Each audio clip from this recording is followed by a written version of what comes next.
Hello. मैं Sunil Jaiswal.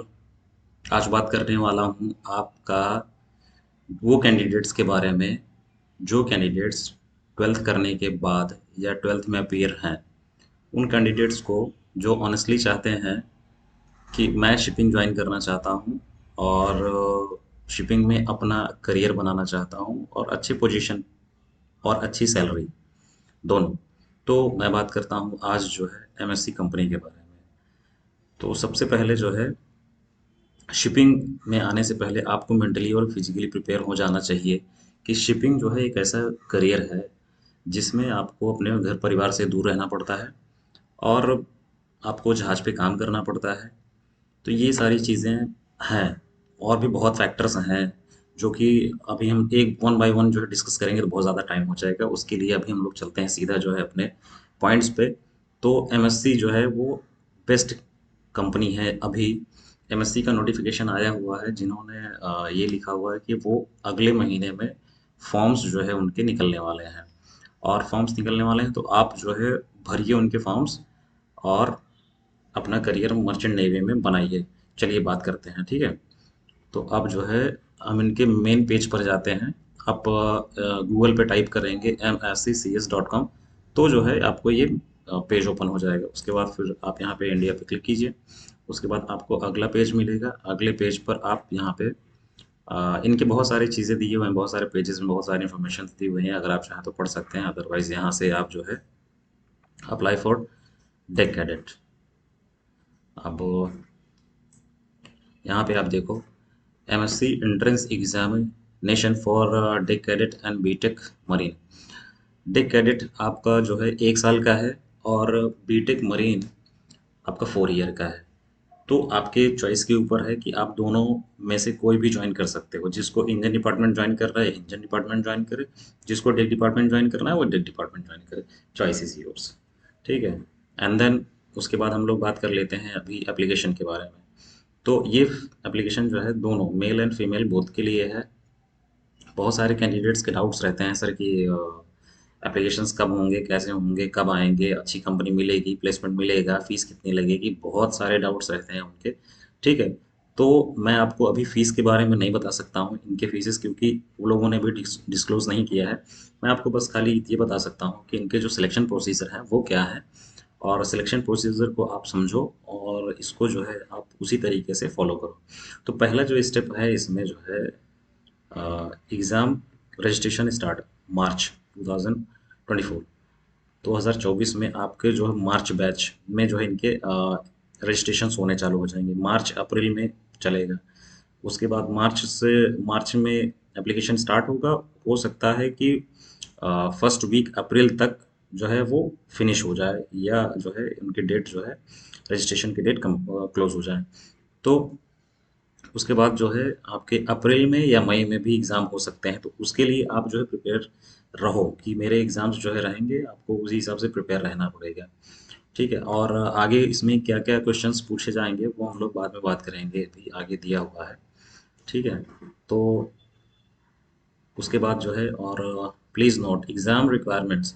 Exam के लिए आपको क्या क्या रिक्वायरमेंट की ज़रूरत पड़ेगी। टैबलेट का, mobile phone, laptop, PC with camera, जिसमें कैमरा हो वो आपको ज़रूरत पड़ेगा एग्ज़ाम्स के लिए। और रिटन टेस्ट भी होगा, ठीक है। और इनकी वेबसाइट पे जाके सारे आपको जितने भी इंफॉर्मेशंस हैं वो आपको इनकी वेबसाइट पे मिल जाएंगे, ठीक है। और जो कैंडिडेट्स इनके रिटन एग्जामिनेशंस क्वालिफाई कर लेंगे वो डायरेक्टली जो है इंटरव्यूज़ के लिए और फिजिकल फिजिकल मेडिकल वगैरह के लिए बुलाए जाएंगे, ठीक है। और अगला जो स्टेप है अगला स्टेप ये है कि apply for online maritime university, ठीक है। इंडियन मैरीटाइम यूनिवर्सिटी में आपको जो है अप्लाई करना है। एक उनका सीईटी है, कॉमन एंट्रेंस टेस्ट जो है वो आपको क्वालिफाई करना पड़ेगा। देन उसके बाद फिर आपके जो है सिलेक्शंस होंगे। तो इनमें जो है मैं आपको बता दूं कि पहला जो पॉइंट्स है इसमें registration for inquiry updates I M exams year. इनकी वेबसाइट दी हुई है www.imu.edu.in। इस पर आप जाओगे और इनका जो सीटी का एग्ज़ाम है आईएमओ का वो आपको पूरा का पूरा इन्फॉर्मेशन यहाँ पे मिल जाएगा, ठीक है। इनके क्वालिफिकेशंस वगैरह के बारे में सारी चीज़ें अभी हम लोग एक वन बाय वन बात करेंगे तो बहुत ज़्यादा बड़ा वीडियो हो जाएगा, बहुत ज़्यादा लेंदी हो जाएगा।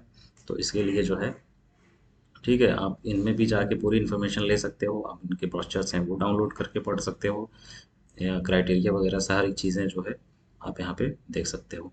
ठीक है। और थ्री स्टेप थ्री में क्या है, आपके जो कैंडिडेट्स जो है रिटन एग्ज़ाम्स क्वालिफाई कर लेंगे, उनको मेडिकल टेस्ट के लिए बुलाया जाएगा। ठीक है। और ये मेडिकल टेस्ट जो है, जो डीजीएस अप्रूव डॉक्टर होते हैं वो वही लेते हैं।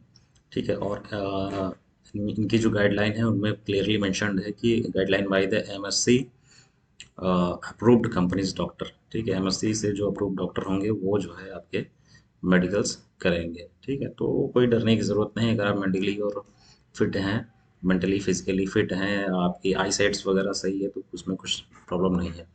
जो फीस है, मेडिकल की फ़ीस जो है वो है तकरीबन 5,000 से 6,000 के आसपास है। और साइकोमेट्रिक जो टेस्ट की फ़ीस है वो 1,000 है। और क्या है, ये है, candidates must be above or without passing these, they will not be eligible for further selection procedure।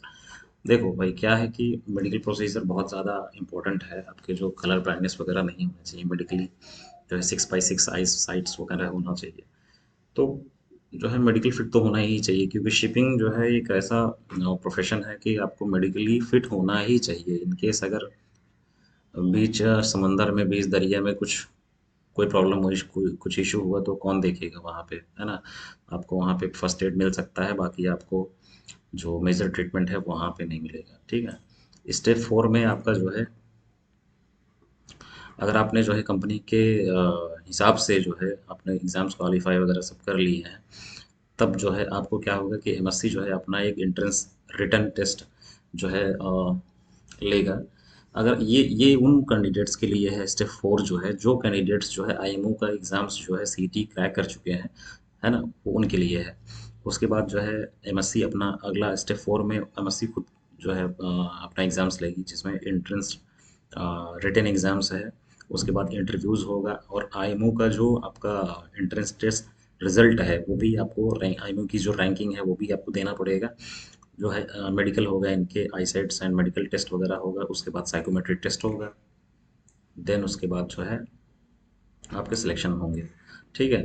तो इसमें और जो नोट्स दिया हुआ है कंपनी की तरफ से वो ये है कि candidates must meet all the requirements of the company as well as those laid out by Indian Maritime University director general of shipping. ठीक है। तो आपको जो है, जो उनकी डीजी की क्राइटेरिया है उसको फुलफिल करना पड़ेगा।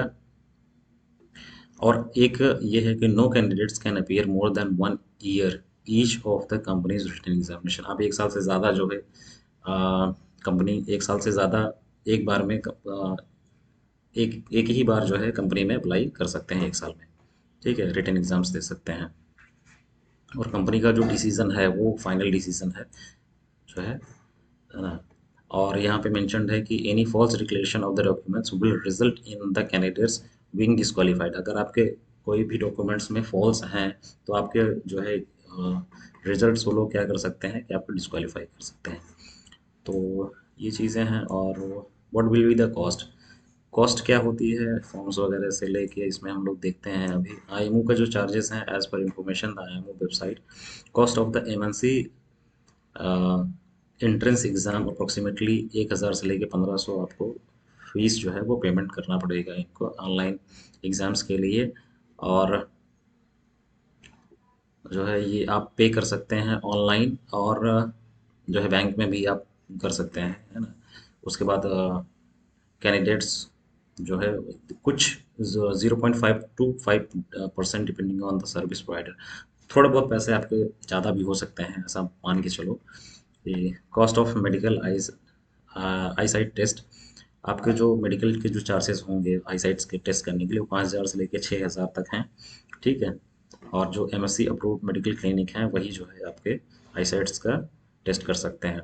साइकोमेट्रिक टेस्ट की जो है आपको ऑनलाइन टेस्ट जो होगा साइकोमेट्रिक टेस्ट, उसकी फ़ीस जो है अप्रॉक्सीमेटली वो 1,000 है।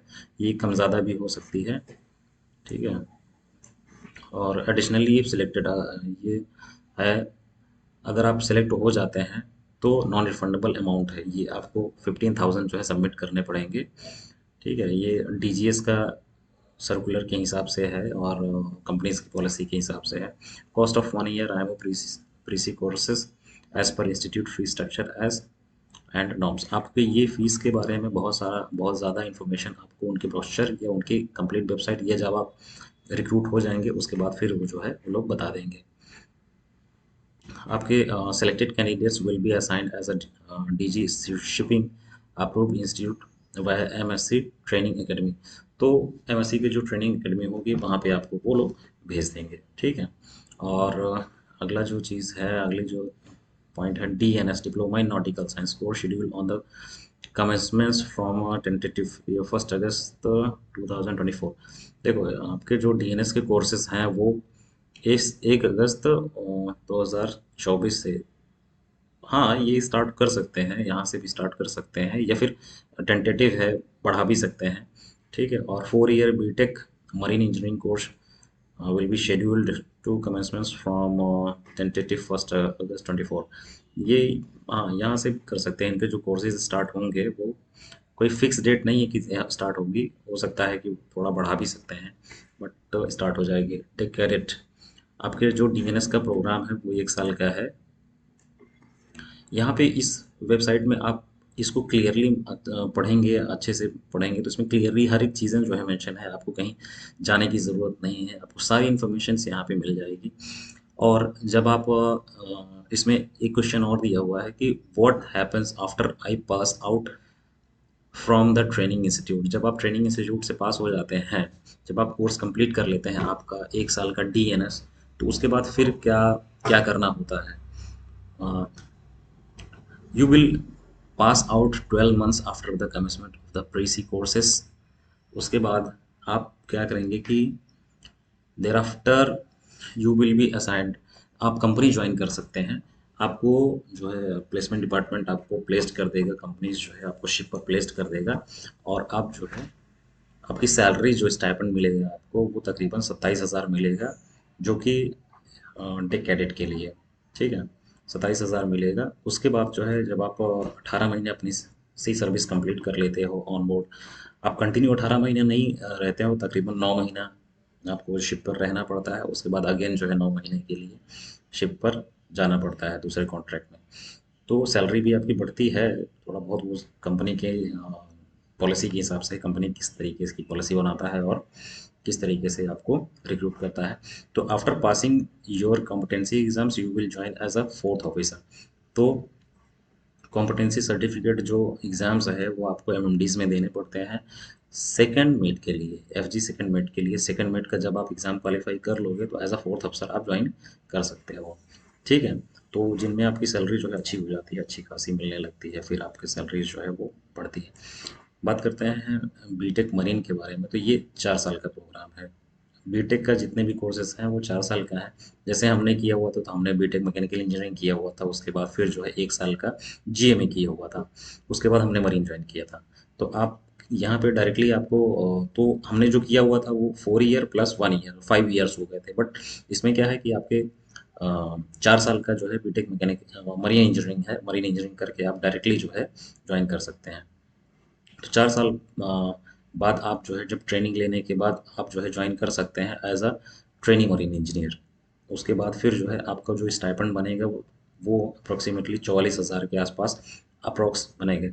मतलब अभी आज के टाइम पे वो लोग 44,000 दे रहे हैं, बट आफ्टर 4 ईयर्स में भी ये 50 के आसपास हो या और ज़्यादा हो, या उनकी पॉलिसीज़ के हिसाब से हैं वो किस तरीके से उस टाइम रखते हैं, ये डिपेंड करता है। ठीक है, उसके बाद फिर आप जो है जब आपका 6 मंथ्स ऑन बोर्ड कंप्लीट हो जाते हैं उसके बाद फिर आप जो है एलिजिबल हो जाते हैं सर्टिफिकेट ऑफ कॉम्पिटेंसी एग्जाम्स के लिए। तो ये एग्जाम्स हैं जो आपको एमएमडीज में अपीयर होना पड़ेगा, एमएमडीज से देना पड़ेगा। मर्केंटाइल मरीन डिपार्टमेंट है, कोलकाता है, चेन्नई है, मुंबई है, अभी नोएडा है। तो कहीं से भी आप जो है क्लास 4 एग्ज़ाम्स दे सकते हैं, और जब आप एग्ज़ाम्स जो है क्वालिफाई हो जाएंगे तो आप एज अ ज्वाइन कर सकते हैं as a fifth engineer. As a fifth engineer मैं आपको बता दूं कि फिफ्थ इंजीनियर जो है वो सबसे निचला रैंक है, सबसे जो है लोवेस्ट रैंक है इंजीनियरिंग का। Fifth engineer, then fourth engineer, then third engineer, then second engineer, then chief engineer. तो ये सेक्शंस हैं। तो उनके रैंक्स हैं जो इंजीनियर्स के। तो ये शिप पर काम करते हैं। तो ये सब करियर पथ है इसमें। जब आप ज्वाइन करोगे इसके बारे में बहुत सारे यूट्यूब पे वीडियो पड़े हैं, आप देख लोगे तो हो जाएगा, कोई इसमें बहुत बड़ा इशू नहीं है। एलिजिबल क्राइटेरिया की बात करते हैं हम लोग। तो एलिजिबल क्राइटेरिया जो है डेक कैडेट्स के लिए, वो क्लियरली इधर मेंशन है कि मैरिड होना चाहिए, इंडियन नेशनल होना चाहिए, एजुकेशनल क्वालिफिकेशन जो है वो 12th पीसीएम से होना चाहिए और 65% से अबव होना चाहिए। ठीक, जिसमें आपके जो है अगर आप बीएससी के कैंडिडेट्स हैं तो आपको 60% से ज़्यादा जो है होने चाहिए physics with physics in any of the years of BSc. अगर आप बीएससी कर चुके हैं तो बीएससी में आपके जो मार्क्स हैं वो 60% से अबव होने चाहिए। ठीक है। और अगर आप इंजीनियरिंग कर चुके हैं तो आपके 55% से ज़्यादा होने चाहिए। ठीक है। इंजीनियरिंग के लिए वो कोर्स है जो है जीएमई का कोर्स, जो बीटेक मैकेनिकल इंजीनियरिंग करके आते हैं वो जो है जीएमई का कोर्स कर सकते हैं, जिनकी परसेंटेज 55% से ज़्यादा होना चाहिए। ठीक है। और जी, जो कैंडिडेट्स बीएससी नॉटिकल साइंस किए हुए हैं वो डीएनएस के लिए एलिजिबल नहीं है, क्योंकि बीएससी कैंडिडेट्स जो है डायरेक्टली जो है ज्वाइन कर सकते हैं। 3 साल का बीएससी नॉटिकल साइंस करके सीधा जो है कैडेट ज्वाइन कर सकते हैं, ऐसा कुछ इशू नहीं है। और आपके जो है मार्क्स, इंग्लिश में कितने मार्क्स होने चाहिए, कितने परसेंटेज होने चाहिए, वो यहाँ पे मेंशन है। ठीक है, आप लोग देख लेना, बहुत सारी चीज़ें हैं यहाँ पे। Candidates are waiting for 12th results can apply. जो बच्चे जो है वेट कर रहे हैं अपने 12th एग्जाम्स के, जो है जिनका पीसीएम है और जो वेट कर रहे हैं, वो भी अप्लाई कर सकते हैं। ठीक है। मेडिकल रिक्वायरमेंट्स जो है आपके डायरेक्टली जो डायरेक्टर जनरल ऑफ शिपिंग हैं, वो जो है अप्रूव करेंगे आप मेडिकली फिट हैं कि नहीं है वो। ठीक है, आप देख लेना इसको। एज रिक्वायरमेंट्स कितनी होनी चाहिए? एज जो है मिनिमम में 17 साल होनी चाहिए 1 अगस्त 2024 को, और मैक्सिमम एज 19 साल होना चाहिए 1 अगस्त 2024 को। तो इस चीज़ का आप जो है ध्यान रखेंगे। ठीक है। और eligibility criteria for BTech marine के लिए कितनी एलिजिबिलिटी है? अनमेरिड होना चाहिए, नेशनल इंडियन नेशनल होना चाहिए, एजुकेशनल क्वालिफिकेशन में आपका जो है 12th 65% होना चाहिए, इंग्लिश में 50% होने चाहिए। ठीक है, हाई स्कूल और इंटर दोनों में। और जो बच्चे जो है 12th रिजल्ट वेट कर रहे हैं, मेडिकल की रिक्वायरमेंट मैंने आपको पहले भी बताया है कि मेडिकली आपको फिट होना है। ठीक है। डायरेक्टर जनरल ऑफ शिपिंग का जो डॉक्टर होगा वो आपका मेडिकली चेक करेगा। और एज रिक्वायरमेंट्स जो है 17 से लेकर 17 साल है इसमें। Minimum age 17 years, maximum age 19 years. ठीक है। तो ये सारी चीज़ें हैं इसमें। और अभी हम लोग बात करते हैं एमएससी ऑनलाइन एग्ज़ाम्स के बारे में। ठीक है। तो ऑनलाइन एग्ज़ाम्स आपका कितना, 1.5 घंटे का एग्ज़ाम्स है। 15 क्वेश्चंस जो है आपके इंग्लिश के पूछे जाएंगे, 12 क्वेश्चन पूछे जाएंगे मैथ्स के, 13 पूछे जाएंगे फिजिक्स के, और जनरल नॉलेज के पूछे जाएंगे 10 क्वेश्चन। तो टोटल कुल मिला के हुए 50 क्वेश्चन। 50 क्वेश्चन को आप जो है बढ़िया से पढ़िए। और शिपिंग ये एग्ज़ाम्स वगैरह जो है बहुत, मतलब इतना टफ नहीं होता है कि बहुत ज़्यादा टफ है, बहुत हाई फाई लेवल का पूछेंगे और रॉकेट साइंस पूछेंगे, ऐसा कुछ भी नहीं। जो आपको बेसिक नॉलेज मालूम है वही पूछा जाएगा आपसे। आपके English, math, physics, general knowledge जितने भी हैं वो सारी चीज़ें जो है यहाँ पे पूछी जाएंगी। बहुत जनरल एग्ज़ाम्स होता है, इतना घबराने की ज़रूरत नहीं है। और जो आईएमओ के एग्ज़ाम्स होते हैं वो भी जो है ट्वेल्थ ट्वेल्थ लेवल के ही होते हैं, इसमें भी कोई बहुत बड़ा इशू नहीं है। तो ये चीज़ें जो है, ये सारी चीज़ें मैंने आपको बता दी है। तो आप वेबसाइट पे जाओ, विजिट करो और चेक करो अपनी एलिजिबिलिटी के हिसाब से, और शिपिंग में एक बढ़िया करियर आप बनाओ, ये बहुत ज़्यादा ज़रूरी है। ठीक है। और सबसे ज़्यादा मैंने आपको पहले भी बताया, सबसे ज़्यादा ज़रूरी है प्लेसमेंट। प्लेसमेंट नहीं मिलेगा तो पूरा पैसा लगाना बेकार हो जाएगा, क्योंकि इन सब के जो फीसेस हैं, वो फीस जो है बहुत ज़्यादा है। जैसे कि अभी कुछ टाइम पहले ही मेरे एक जूनियर ने किया हुआ था, तो उसने जो है तकरीबन 5 लाख के आसपास जो है 1 साल का फीस जो है जीएमई का था। तो फीस आप मान के चलो कि फीस जो है वो 5 लाख के मिनिमम, 5 लाख से जो है ज़्यादा ही रहेगा, मिनिमम 5 लाख मान के चलो। बट अप्रोक्सीमेटली मैं इतना बता रहा हूँ, बट श्योर नहीं है, क्योंकि हो सकता है आगे कम ज़्यादा भी हो टाइम के हिसाब से। बट उनके पढ़ लेना है आप जो है, ठीक है, फिर आप जो है ज्वाइन करना। ठीक है, थैंक यू वेरी मच।